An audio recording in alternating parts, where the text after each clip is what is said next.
Okay, I think I got it working here now. Very good. Welcome everyone to Atlantic Bushcraft Adventures. The show will be a little different this week, unfortunately. So anyone who's been following the news would know that Nova Scotia and Atlantic Canada in general got hit by Hurricane Fiona. And unfortunately, that left a large part of the province without power, without internet, and that sort of thing. So, unfortunately, Robert cannot and will not be joining us this week. He is fine, just in case anyone's wondering, but he does not have power and he is struggling with getting everything straightened up in there right now. So, I will be doing this solo, which is my favorite thing to do.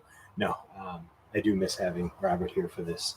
So hopefully this all works fine. If anyone can't hear me, or if there's any issues or anyone comes on, just let me know. Um, and I will keep an eye on things from here. Yeah, so what I wanted to talk to today, or about today, was getting rid of the clutter, the extra gear, the excessive stuff that we all collect. Because any bushcrafter, after probably the first couple of years, goes from saying I don't have enough gear to goes to knowing I want a lot more gear, but I have something that can do most of the stuff I need. So, for example, almost every bushcrafter I know probably has 20 or 30 different knives. Now, they would argue that each knife is essential and important and must have. And to be honest with you, I don't disagree with them. Um, I have quite a few knives, and I like them. I have a few axes, I have a few saws, I have a couple of tents, I have different types of hammocks. I have a lot of gear, and I'm not bragging because I'm actually ashamed of it in some ways because it's a lot. It is a lot of gear, and what problem with all this extra gear is now you have to deal with this. You have to pack it away. So I now have limited storage, and that's one of the things we're kind of going through. Like, do I need all this stuff? What gear can I get rid of? What gear can I sell? What's not worth selling? What should I just toss aside? So, because that's pretty prevalent to me right now, and it's an important subject for me to capture, I thought I'd come on here and talk about this. So, the very first thing you need to do when you start to sort of thin through gear is, if you at any point you feel you have too much gear, is first off lay out all your gear and determine what gear is good, it's still kind of usable, and go through that, because we all go to the store and we see okay gear and we're like, oh, that's a really good deal. So you go to the dollar store, I bought a whole bunch of little cooking grills. I thought they'd be great, they'd be perfect, they were lightweight, they were small, never used them. They sat in my bin. They moved from one bin to the next bin to the next bin. I moved them a ton of times. I never once took them in the woods. There's never a time where I said, "That's the perfect thing."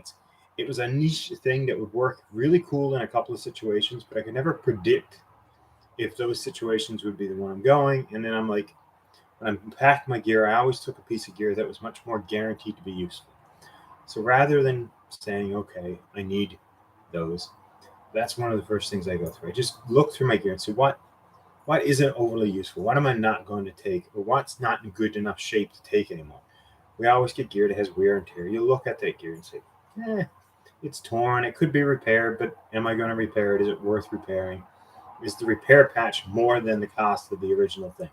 So if you pick up a poly tarp for $5 at the dollar store or Canadian Tire on sale, and then you say, oh, you can buy tarp repair kits, the tape that go over it. And you're like, well, it's $5 for the tape. Is it worth repairing? Probably not. You're going to spend as much to repair something. Yeah, you're repairing that one spot. Maybe it's as good as new or better than new, but the rest of the tarp has already like been used and worn, and probably not worth what the original value of it was, anyways. So get rid of the gear you really don't need. Sorry, I dropped something. So once you get rid of that, you're left with gear that essentially you know is worth something. So then you can go through it and say, okay, what do I take? And the best way to do that is think about the last 3 or 4 trips you did. What gear did you pack?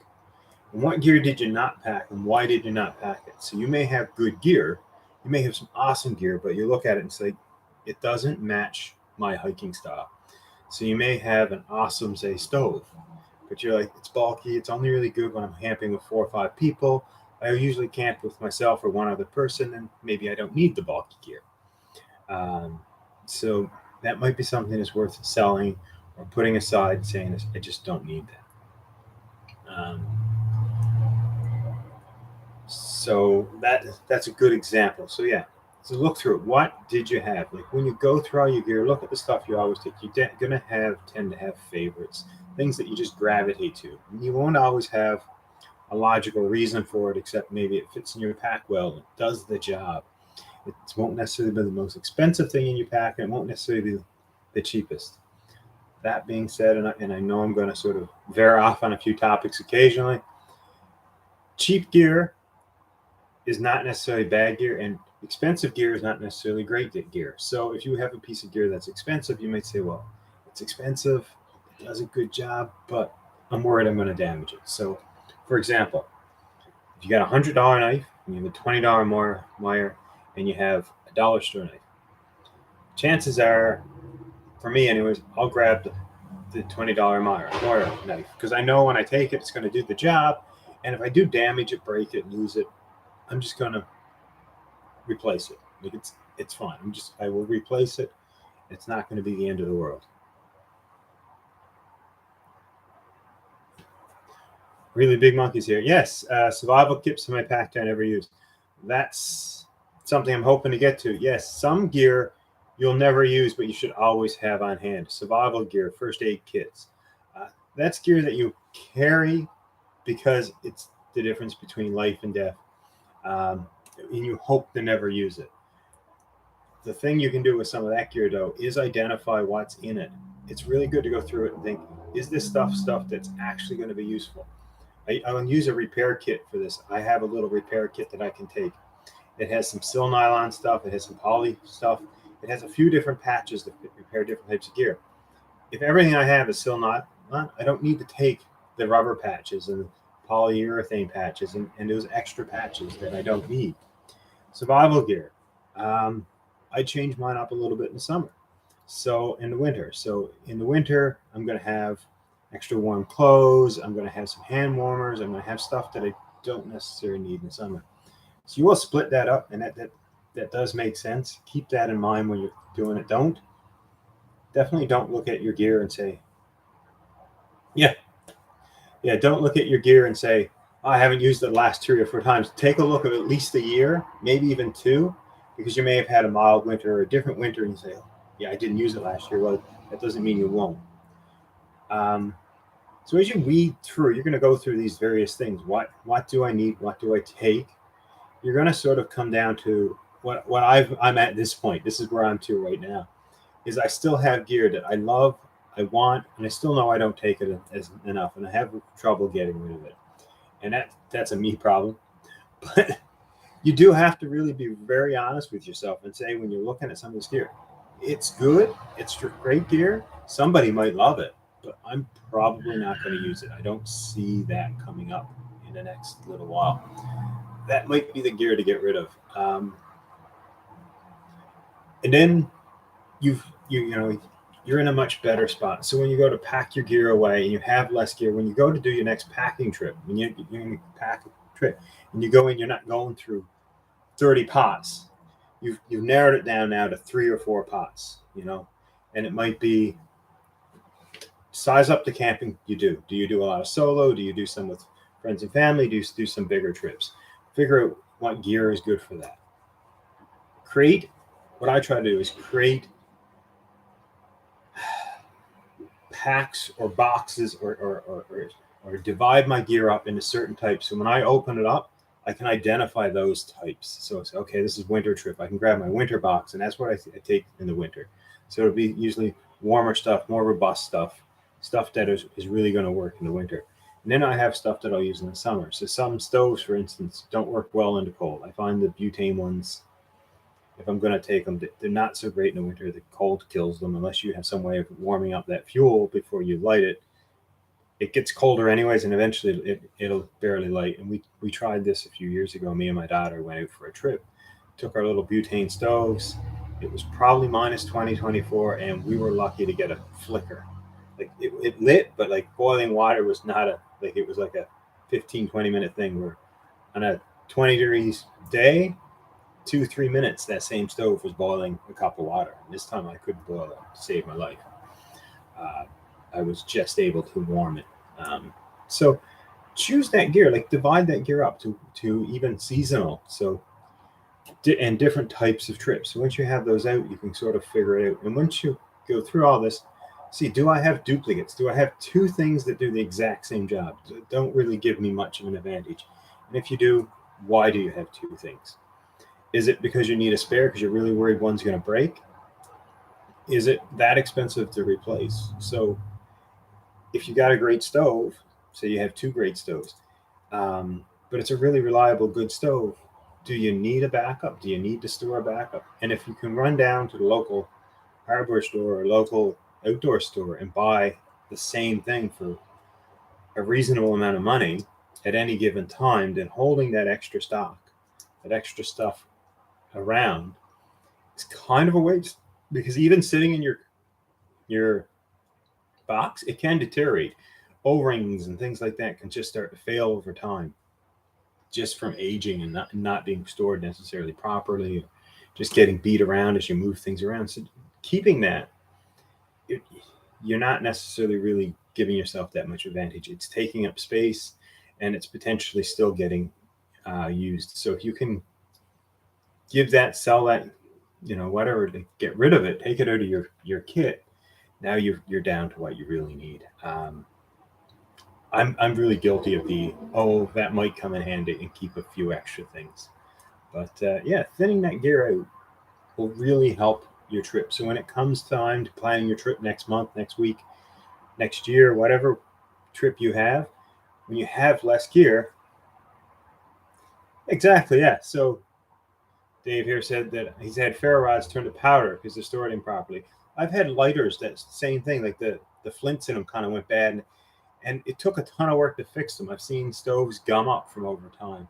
I've seen sleeping bags just over time, just not, they don't have the loft anymore. They clump up. They kind of, moisture gets in them. It just isn't good. Gear just sitting, not being used, not being maintained, uh, does still age. Keeping it out of the sun obviously helps. Keeping it somewhat sealed, but regardless of what you do, it does tend to age. So take that into consideration. Just having a bunch of stuff that you might use may just be taking up a. Yeah. Yes, water filters, awesome example there. Yeah, look at your water filter bags, hoses, lines, anything where the moisture can get in and you really can't get in to properly clean. It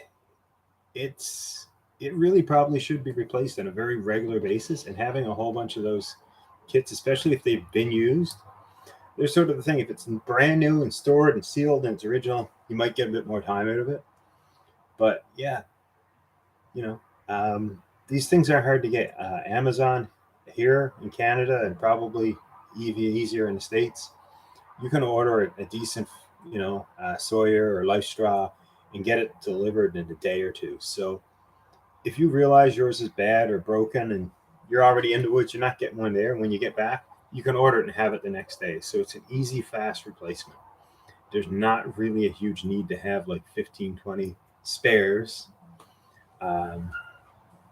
Never hurts to have a few. And this is the other thing. Like I'm pushing to get rid of extra gear, but I also think there is time for spares. And especially if you're used to bringing new people out, having like basically one spare kit that you can loan out that's really ready to go. Now I tend to use my wife's. It means that seems to be safe. Because oftentimes when I'm going with someone new, it'll just me being the new person. So it's easy if I have to, I can say, I'll loan you my wife's bag. So her bag is set up almost identical to mine, and I know I can share it. Now, if it is a trip that we're all going as a family and we're inviting a family friend, I do have personally almost two full sets that I can use. One's more of a winter set, one's more of a summer set, but with a few quick adjustments, I can make one set pretty well do either side. So I can loan them my gear and then take my spare set, or vice versa, just whatever works best for the person I'm taking. So it doesn't matter. It doesn't hurt to have some spare, because if you find out Friday evening just before you leave that the gear is gone, it's going to be late to order from Amazon. You may not be able to get to, say, your local Canadian Tire, Mech. What are the places down the States? REI. Never been to one. I'm hoping to get to one this year. Places like that, Cabela's, Bash Pro Shop. These places, if they're relatively close to you, you can pick up almost anything you need. It won't always be the best price if you're picking it up last minute. If you watch the sales, yeah, you can save. Definitely do that for your new purchases. Keep an eye out when you go to buy. But yeah, take your time and pick some of that stuff out.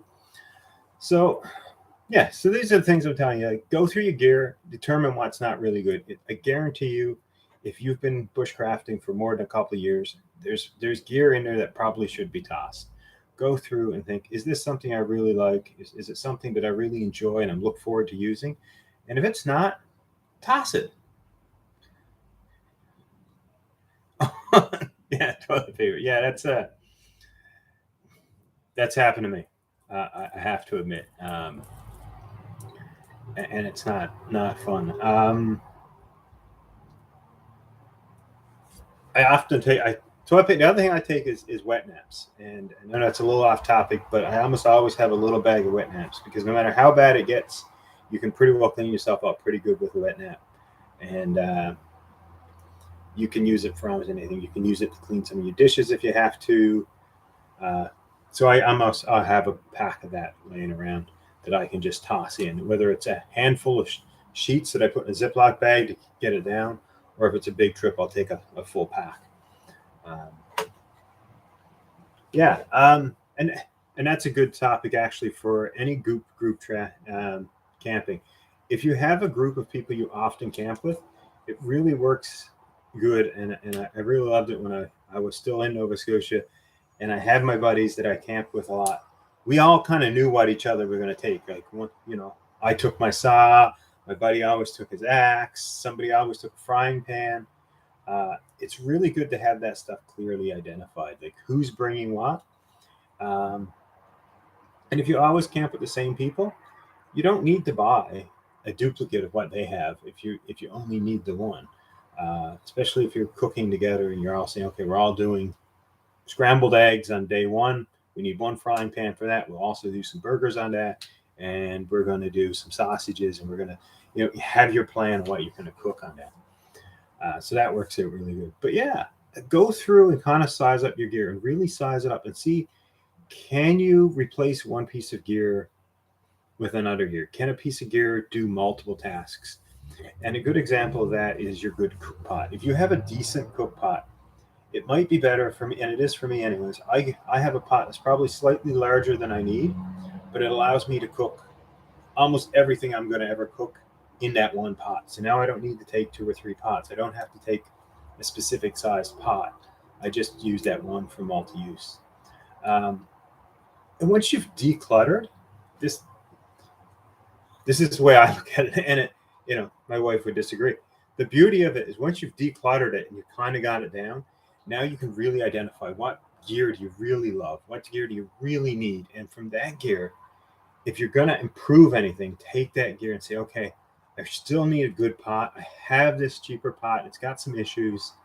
And then you buy that one good item. And in the long term, and I kind of get to thinking, and I'm going to bring this up here. A buddy of mine says, buy once, cry once. And he always says, buy the really good gear. Lone Wolf tells me that all the time. So when I ask him about gear, he's like, oh, buy the best thing, buy the top of the line. But he's got kind of a point, and it's something I've read a few times and heard a few different places. It's really expensive to be poor. It's really expensive to buy the cheapest stuff every time. And the reason for it is the cheap stuff, and I don't mean low price. I mean cheaply made, poorly made. Poorly made stuff you're going to replace multiple times. And the example that I've often heard this done with is boots. If you buy a really good set of boots, it'll last you 5, 10, 15 years. You buy a cheap pair of boots, every year you're replacing the boots. So the good pair of boots, they cost you $300. But the cheap pair of boots you're buying for $50. But at the end of the year, they're shot where the good boots would be good. So in 10 years, you've bought 10 $50 boots. You spent out 500 to $1,000. Hey, old bastard, how's it going? How are things in Nova Scotia? Kind of miss seeing you guys, but yeah, buying that slightly better gear and spending those extra few dollars oftentimes will save you the money. And I know that you can't always afford to do it in the beginning. I definitely couldn't. So I bought a lot of cheap gear to figure out, do I like it? Is this a type of a piece of equipment that I'm going to use? And I consider that still, in my opinion, an investment. Before I go out and spend $500 on the top of the line hammock, I was more than happy to spend $50 on an entry level hammock, test it out, figure out, am I liking the concept? Does it give me more camping options and stuff? And then when I'm in this state, when I'm looking at the decluttering, say, okay, what do I have that I can get rid of? Now I look at it and say, okay, I can buy the Amok hammock or the what was the other one that I really liked? The Vortex. I can't remember the maker of that one, but it was a two-man hammock. These are ones that are on my radar. And if I have to replace one, if my cheaper hammocks break, I won't replace them with a similar hammock. I will upgrade. And generally when I replace gear, that's what I try to do. I always try to go up a level, at least a level, maybe even buy the best of what I can get. And I still do keep an eye out for awesome, good deals. And my wife found an awesome one the other day. We were in a thrift store. We were just walking through, and we found, I think it was a, not the Whisper Light, anyways, it's one of the stoves. And it was $114 on Amazon. Came with a pot and a bunch of stuff. And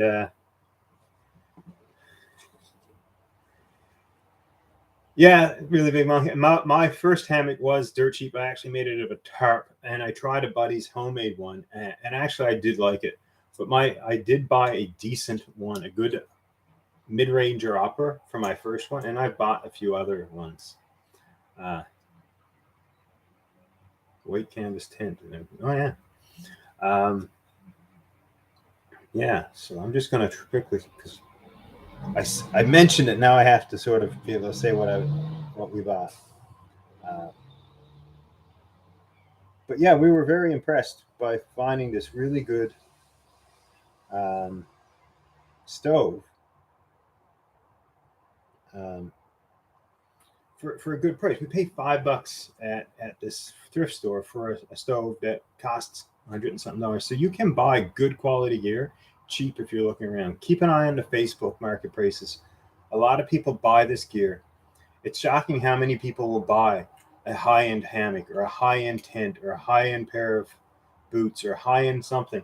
Try it once and like, this just isn't for me, and they'll sell it for half price or less.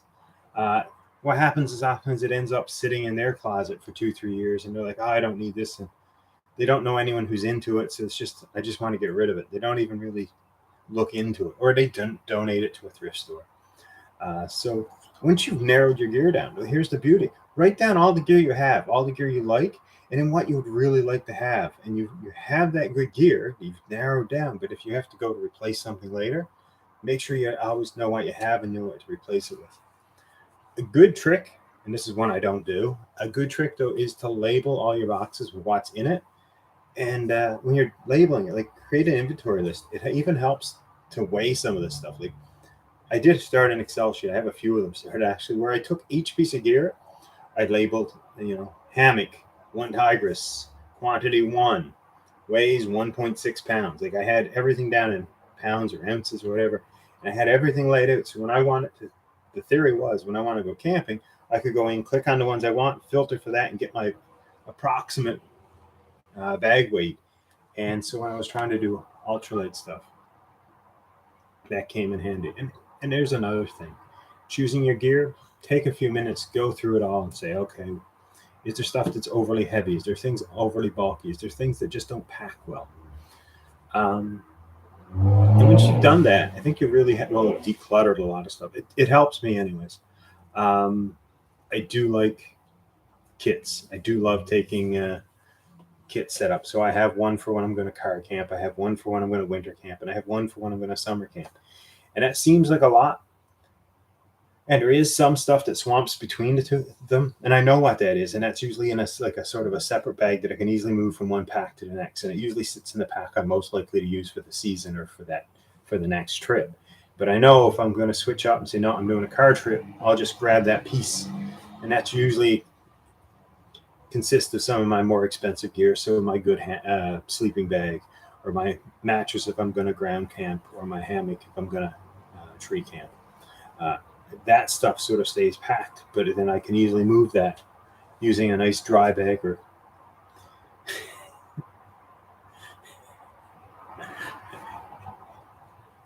yes, Sean. Yes, it is. Booze is heavy, but it never has to be carried out. Actually, that's a really good point, though. If we're ever doing, if you're thinking about ultralight camping, a lot of ultralight people don't consider the weight of the food because it's consumable. So when you hear them list some of these ridiculously light weights, not all. Some people give you the total weight. Oftentimes they'll give you both, but they'll be like, my base pack is down to 12.6 pounds, and they're right. Like they have it down to like 0.6 or less. They're very accurate about it. But then they'll tell you, I have 5 pounds, 10 pounds, 8 pounds of food. And they do a ton of things to get this down. They'll take them out of the original package and put in the smaller Ziploc bags. They'll get rid of excessive packaging. And that's all really good stuff because the less you pack in, the less you have to pack out. And garbage needs to come out. Yeah, I'm going to leave it at that. Any garbage you take in, you have to get rid of. Part of my computer crashed. So yeah, and off topic, but I'm going to do it. Definitely anything you take in, take out. I'm in BC right now. I really kind of had really high hopes for BC. And BC, I'm sorry, you've disappointed me in the first couple of trips I've done. I've gone in to explore some backwoods areas, and I've been shocked with the amount of garbage that's back there. I really kind of thought you guys cared more about your province and your wilderness than is evidence so far. And that's not to say none of you do, because plenty of you, I'm sure, do. I've met a ton of people that are loving it, and I'm sure are adamant about cleaning up when they go. But some of you others that are out there and using the woods, you need to step up your game, clean up your gear. I don't think there's a single bushcrafter I have met that hasn't had that complaint. They've gone in and beer cans, chip bags, Tim Hortons cups. I'm sorry, Tim Hortons, but maybe you need to step up your game. Make your stuff more biodegradable because people aren't smart enough to clean it up. Yeah, booze. You're always seeing empty booze containers and stuff, and there's no need of it. I have, for the most part, started using reusable containers for a lot of that stuff. So I'll decant my alcohol into a steel flask or a lightweight flask that I'm going to reuse over and over again. That means that I'm only carrying in approximately what I expected to drink and not a 26 or a 40 ounce, or I'll leave that at home and take what I expect. And I think everyone knows, I always take a little tiny bit extra. You can be out there for an extra day, or your buddy might lose his, and then you can still enjoy a drink together. But yeah, like I said, go through your gear, take a look, and be really honest with yourself when you're doing it. Look at everything and say, am I really going to use it? Is it really bringing value to my trip? And do I always take it? Because there is gear I take all the time, and I can probably count on one hand the number of times I've actually pulled it out and used it. Some of it is stuff that I bring just in case, and those just in case things, you need to break it down into two categories. One, which really big monkey said from the beginning, I have survival kits in my pack I never use, but I have them for me on solo trips. 100%. Those are emergency safety, can get you out alive. Difference between life and death. Always take those. Guaranteed 100%. I'm not. But then I have the other ones, and I call these the luxury items. Packs of cards, slingshots. I take a slingshot. It's It's an awesome toy, and often I do use it, but not every trip. And I don't use it for hunting. I use it for fun. Uh, Generally, if I find somebody who lays a lot of garbage, maybe I'll hit it a few times with a rock, and then I'll pick it up and take it out, right? So I'll use it as a target. But it's really good because you go with somebody. Like, you go with your buddy, and you're out there, and you're sitting down, and everyone just seems bored for a minute. It doesn't happen very often. You say, "Hey, boys, try this out," and you flick out and it changes the mood of the camp, right? So it gets everyone kind of like, yeah, and it gets that uh, challenge, competitiveness, and everyone's like, "Oh, I can hit that, or I can get it to go further, or I can, and it makes a lot of fun." Uh, Look at your even that gear. Like, there is luxury gear that you should probably keep. Look through it. Make sure that it's stuff that you're actually going to use, and sort of kind of narrow that stuff down. I think if you take some of these things in, not a ton of advice here, but I think it's a subject that we should all probably do on a fairly regular basis. Go through your gear, determine what you really need, what you don't. If you ever have to move, or if you're ever finding yourself out of space, when you go through it, you'll probably see that, yeah, there is some gear that you have that you probably don't need, not nearly as much as you think you did. And just thin some of it out. And if nothing else, you're making room for better gear when you can get it. Trust me, if your significant others either bid on you for taking up a little bit too much room with your hobby, and this works both sides. This is good advice for every hobby. If you have stuff that you haven't used in years, probably not going to use it, or use it, right? Prove to yourself that it's still good. Take it out. Decide, okay, now I'm taking the old tent that I've had for 10 years. I'm going to take it out. Let's see, is it still good? Is it now leaking? Does it not offer the comfort? Is it harder to set up than you remembered? And you may decide, yeah, it's awesome. I don't know why I bought this new stuff. I'm just going to keep using my old one. Or you might say, no, it's done. It was a reason I stopped using it 5 years ago, and get rid of it. But yeah, go through your gear, really enjoy it, and identify what you really need. And of course, because I'm slightly a hoarder and I really enjoy this hobby, it's a good opportunity to determine what you have and what you don't have and what you really need to upgrade to. And what I find, and I'm not alone in this, I think Old Bastard and Really Big Monkey might be able to back me up on this. I'm not 100% sure. Your significant other, your co-inhabitants, are much more up to the idea of you buying a new piece of gear if they just watch 13 pieces of gear go out. They're like, oh yeah, you got rid of a bunch of stuff, grab something else, get something new that you need, right? So, it's a negotiating tactic. But yeah, I don't want to beat a horse with this, but yeah, that was kind of my point. We've gone for just over a half hour, which I think is pretty good by myself. As always, we encourage everyone to get out there and have a good time. Yeah, Really Big Monkey. So did I, and I had a house where before I was here, it was slightly bigger than the condo I'm living in, and I had a basement the same size as the house upstairs, and it was getting filled. So I had collected a lot of gear.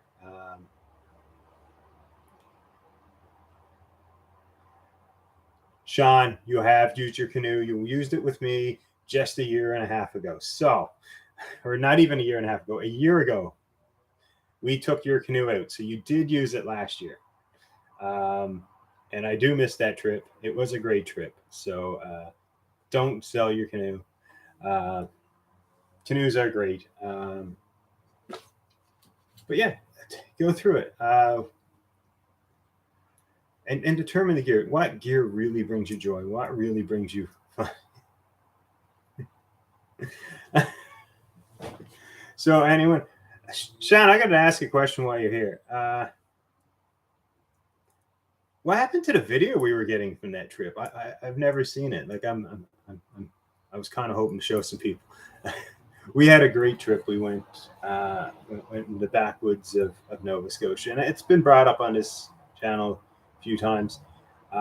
I think everyone that went really enjoyed it, but we definitely know we pushed our limits, and I think that's some of the funnest thing. And we really got to test our skills and knowledge and our gear.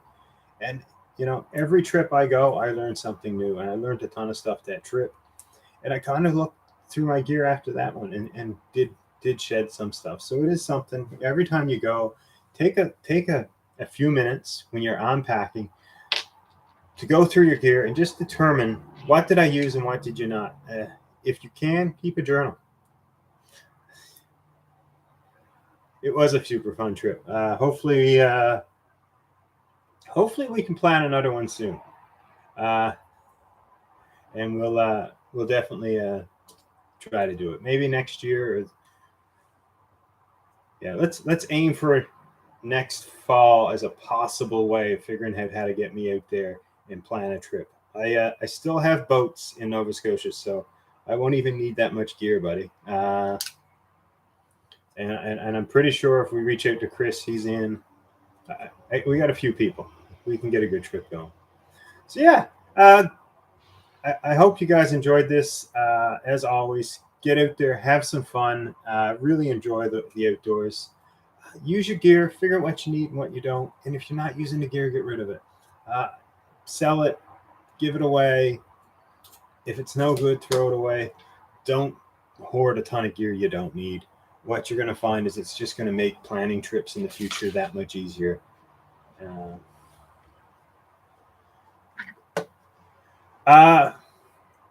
Georgia. Well, oh, Dave. Should have mentioned this a few weeks ago. I might have been able to swing it. I would love to come down to a Georgia swamp. Do you have a boat that you can loan me? Because I could probably figure it out. I'm in Texas, I think, in a few weeks if everything goes well, and it could have extended that and just sort of made a stop elsewhere. See, we could figure something out. That would be cool. Yeah. So get it there, have fun, use your gear, figure out what you need, keep a little diary of what you use and what you don't. Alligators love kayaks. I bet. Just look just like them from below, right? I've never been that close to never been close to an alligator in the wild. I've been awful close in like zoos, and there was a reptile thing up in Nova Scotia for a while where you could pretty well touch them. But that and caimans. They had alligators and caimans, I think. I don't think I've been near a croc at all, but yeah. Scary stuff for me, but then again, I've been right next to a moose and a caribou, and I had a pet caribou once, so some people would be afraid of that, right? It's all different. Anyways, I am going to let you guys go. Thanks for listening. I really hope to see Robert here next week, but if not, I will have another subject, and we will get this out, and we'll see you all later. Thank you guys for listening. Talk to you later. Bye.